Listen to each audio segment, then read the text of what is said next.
Welcome to the Sorcery Podcast, your sacred space to delve into spiritual tools, topics, and practices that will illuminate your path of soul remembering and healing. I'm your host, Lígia Costa, a soul guide, alchemist, soul writing coach, and the creator of the Trust Pathway. I'm deeply grateful to have you here with me. Together, we will embark on a profound exploration of self-discovery and healing, unlocking the secrets that lie within. Hello and welcome to another episode of the Sorcery Podcast. Today is part 1 of 2 episodes that I will explore regarding reparenting ourselves. And this has been a huge lesson for me, a huge part of my healing journey. If you have been listening to this podcast for a while, I've shared it before about my struggles with childhood abuse, how it tainted my past, but also how actually shaped the person I am today through all the healing work that I had to do in order to heal from the trauma that came with being abused as a child. And one of the things that I've been learning and implementing and integrating throughout these past 14 years, it has been about being the parent to myself that I needed, but that wasn't there to fulfill my needs. And I want to inspire you to do the same. I want to inspire you to be the parent to yourself that either you wished you had or that you needed as a child, and that didn't fulfill your needs, your survival needs, emotionally, spiritually, psychologically. You can absolutely be that parent to yourself, because I believe we all have a certain responsibility for how our lives take shape that is separate from how we were raised, that is separate from everything we ever experienced, that is separate from all the pain we went through, and that we can be a response to the lessons that we've gone through and not a reaction. Let that land for a second. We get to be a response to the lessons, to the experiences, to the trauma, to the pain that we've gone through, and not a reaction. And having this conscious awareness, it's already a huge step into healing our inner child and healing our emotional needs, healing what we went through that shaped the person we are today. And we get to grow, we get to change, we get to evolve, we get to heal. We are all worthy of it. But it all starts with awareness. And when we have this awareness that we get to be a response rather than a reaction, the shift is huge. Because we go from being in the victim archetype, in the child archetype as well, of this is not fair, of blaming our parents, blaming the way we were raised, blaming our past experiences, blaming our trauma, blaming all the pain, not taking responsibility for the adults we are today, and that we get to choose and be different. So we move from these two archetypes of the victim and the child into the archetype of the sovereign, which is the archetype that trusts the journey, trusts the process, that trusts the choices, that has the awareness, that takes radical responsibility, and that knows it has the power in its hands to make the changes. That doesn't react, just responds to how life is whilst taking control. So I hope this gives you the inspiration and that this episode is helpful in the sense that you see how possible this is for you as well. And as I said, this is part 1. Keep your eyes peeled or your ears peeled for part 2 coming next week. Don't forget to subscribe to the podcast so you get the notifications and you don't miss the part 2 of this conversation. So, without going into the blaming mentality, I have to just set the stage for the conversation. And we all know that the way our parents brought us up have an impact on the way we live our lives as adults. This is no news. We know it. We know the way we were raised, the way our caregivers nurture us or not nurture us, and the way they treated us shaped the adults we are today. This doesn't mean that we'll stay in the blaming behavior all our lives. It's just going back into the root cause of perhaps how today we have certain limitations, certain beliefs, certain fears, certain trauma that needs to be healed, that needs to be acknowledged so that we can work on it and heal it in order to evolve as human beings. And of course, not all parenting left scars. I think most people had a very loving and nurturing childhood. However, despite what many people believe, even those of us who had a loving and nurturing upbringing can still bear hidden wounds from those early years without even realizing it. And I remember when I was seeing my therapist after I was diagnosed with postnatal depression, and this was back in 2010, so perhaps 13 years ago or so, she shared with me this quote that I've been haunting online to know who is the author of this quote, and I cannot find it. And she didn't remember either, but it stuck with me until this day. Parenting is like walking in the snow.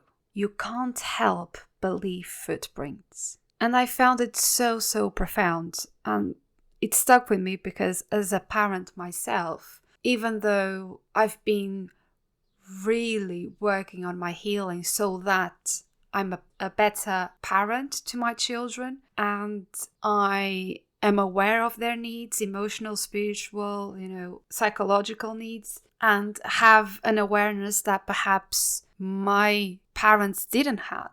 Even though I know that even if I try to make everything perfect, which I don't, I've made mistakes, so many mistakes, because this is a journey, parenting is a journey. And the thing that I've noticed as well is being a parent myself, brought up of my own traumas as well that I had to deal with, things that actually it was so buried in my unconscious mind. Things from my childhood that I didn't remember until becoming a mother myself, and then had to face similar things with my children. And it can be very, very activating, this journey of being a parent, because, if we are not aware and we don't work on regulating our nervous system and working through these activations, we can then project these activations to our own children and then create this ripple of pain and wounding. And we know that it can be damaging on the long term. But even though I have this awareness, I've made many mistakes, but I have to remember that it's exactly that. Parenting is like walking in the snow. You can't help it. You can try everything to not leave scars, but you can't help it. You will leave footprints. They will have their own stories to tell, their own experiences, their own thoughts, because we can't really control how they experience the same things we are experiencing. And this also helped me to have a lot more compassion for my mum, because I do understand that she did her best with the information that she had, with the experiences that she had, with the things that she knew. And sadly, I don't know much about her. She doesn't share much about her early days, early adulthood. and I can't really pinpoint where the trauma is, because to me she does carry some sort of trauma, and even though she denied having mental health, she's been denying having mental health, and that she never had mental health when we were children. I can see so clearly that she had, because of behaviors and things that I can recognize that she had. But maybe, again, she doesn't have that awareness. But although I'm not excusing the physical abuse and the emotional abuse, that's not what this is about. What I'm saying is, I can relate with a little bit more compassion towards her when, for instance, my children come to me and they say, Mom, do you remember that time that this and this happened and you reacted this way and that made me feel that way? And I say, well, that's not what happened. Like, in my perspective, this happened like this. But in their perspective, it happened differently. So when I mirror that to my own childhood, my mom sees things that happen in her own perspective that for her is the truth of what happened. Although to me, it's a completely different perspective and panned out completely different and end up affecting my life. So yeah, it's a catch-22 here, really. But it does help with our own healing when we have this awareness and we do understand that even in our journeys as parents, and we work through our own wounding so that we don't project that pain and that wounding onto our children, we can't help but leave footprints. We can just try and be as loving as possible and create a safe space for our children and apologize when we need to. And whether our parents realized it or not, or whether we unintentionally hurt our own children, they left imprints in our lives, and in extreme cases of childhood trauma, the result of neglect, of physical and emotional abuse, narcissistic parenting, or not having our basic needs met, those wounds are still very much in us. But it doesn't have to dictate our own lives. Again, we have sort of responsibility to not let those experiences dictate how our life pans out for the rest of the time we have in this body. Because part of the process of self-healing is to be conscious and aware of these wounds, of the root cause of these wounds that stem from our early upbringing. But instead of blaming our parents or our upbringing or our carers and the trauma that they inflicted on us, consciously or unconsciously, we get to realize that we have a choice. We have the choice to forgive them, not forgive or excuse the abuse. That's not what I'm saying at all. But forgive them for acting the way they did because they behaved with what they knew and had at the time. And also forgive ourselves for believing it was our fault. And if you are listening to this conversation and you experienced yourself some sort of abuse when you were a child, even if it wasn't from your parents, it could have been a teacher that was very stern. And I know back in the days, at least in Portugal, teachers used to beat children up in class. They had this huge kind of wooden spoon. I don't know if there is a technical name for that. And if you did something like a mistake in the schoolwork or you were interrupting the class or whatever, you have to give your palm and they would smack your hand with this huge wooden spoon with holes in it. And they would just choose the number of smacks they will give you.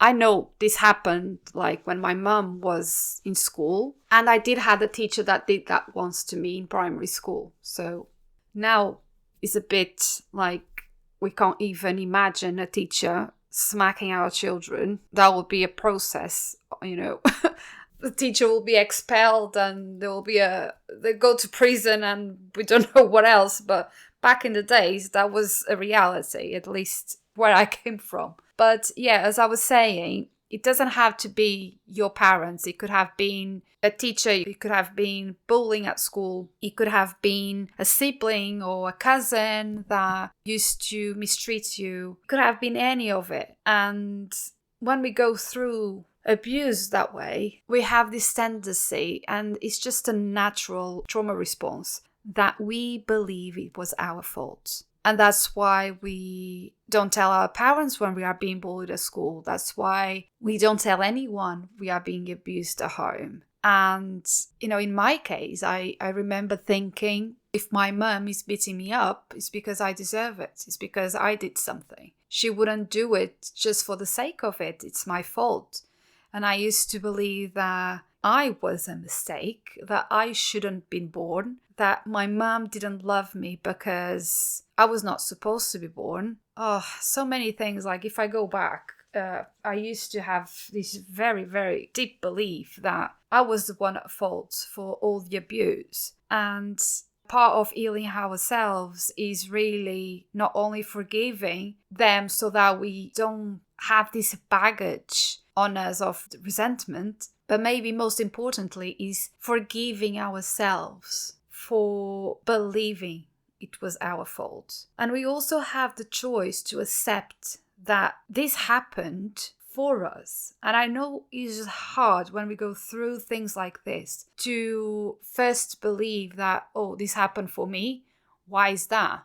Why me? But it is the truth. It happened for us. It didn't happen to us. That's again blaming. That's victim mentality. We get to shift that perspective and accept that things happened as part of our journey. And as much it wasn't fair or healthy, the fact that it happened, it propelled us to grow at a human and soul level. And for instance, in my case, it gave me this purpose. Oh, he gave me this purpose when I became a mom for the first time. I used to say, I'm not going to be a mother to my children the way my mother was to me. And it's been my mission from day one to do things differently, to break the cycle. And I truly believe that's my soul mission, to break the cycle in my family line. And that's why I believe it with all my soul, that happened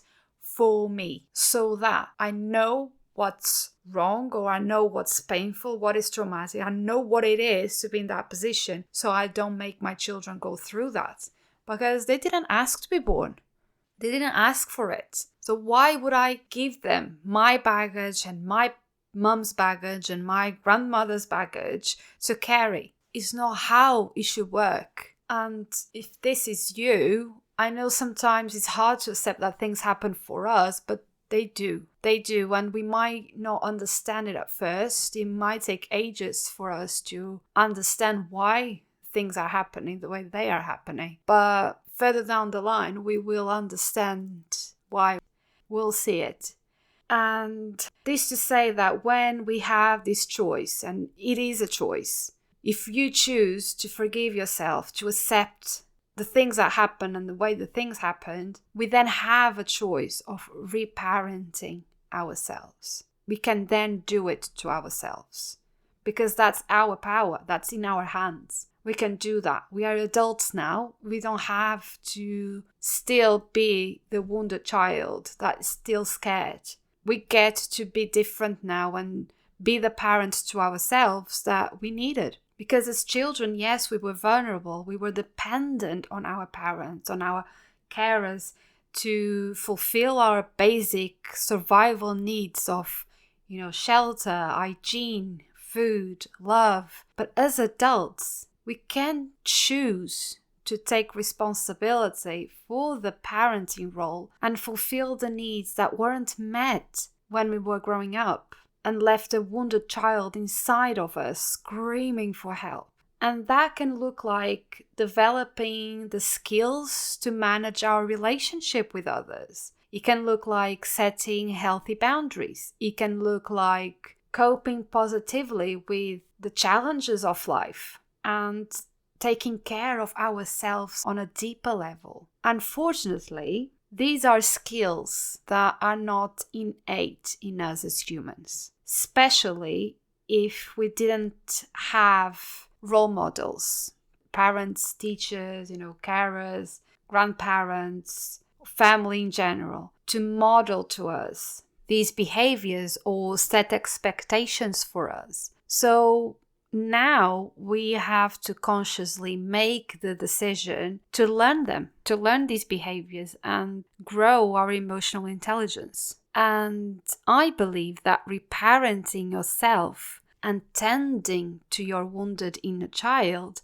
opens up this opportunity to nurture and love yourself, to get curious about yourself, to befriend your hidden shadows, the parts of ourselves that you were told or you made to feel that weren't appropriate, that weren't accepted, that were too much or not enough. And reparenting yourself allows you to befriend those shadows and also to explore your inner feelings with honesty and tend to any triggers that happens on a day-to-day basis, especially if you are a parent. And it will happen that you'll get activated through either experiences that your children go through choices that you have to make for the best outcome for them, and memories that will start being uncovered that you didn't even remember or knew they were there,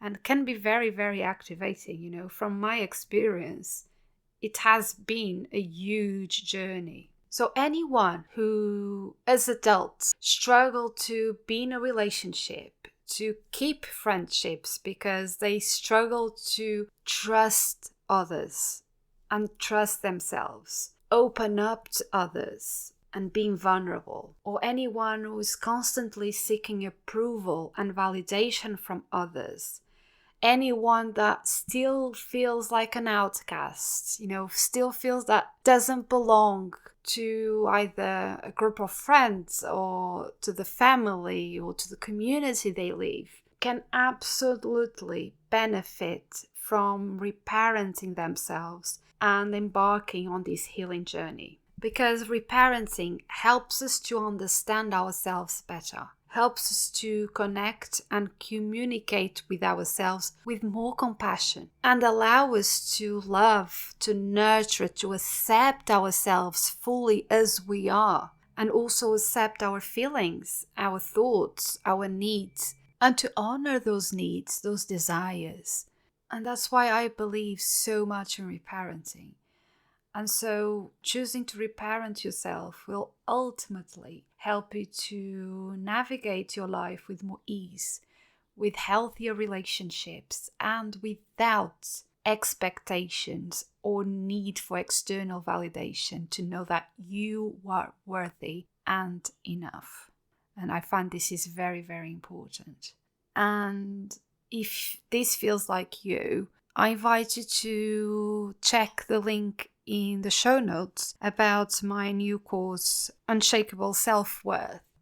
Although I don't go specifically into reparenting ourselves, the damage in our self-worth comes from this childhood trauma. And that's why I feel so passionate about this work, because what most people don't realize is that self-worth is not just a personality trait, or that we were born this way, or it's something superficial. And that's why so many struggle to shift, even though they have the awareness of, I don't feel worthy, I don't feel enough, and I do tend to people please, and I do tend to seek validation and search for people to love me and search for belonging.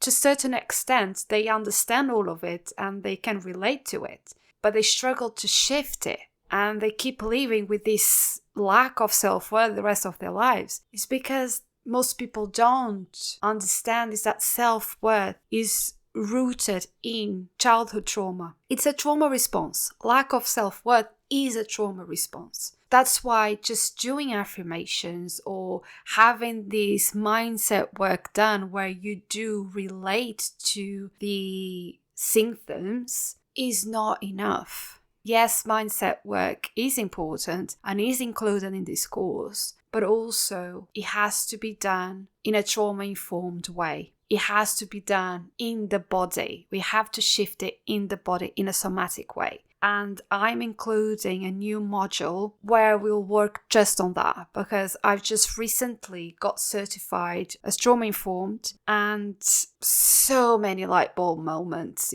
so many things happened in my understanding that I see how important it is to add this new class and make people aware that self-worth is not just a superficial thing. It is actually the symptom of trauma, and it has to be worked in that way.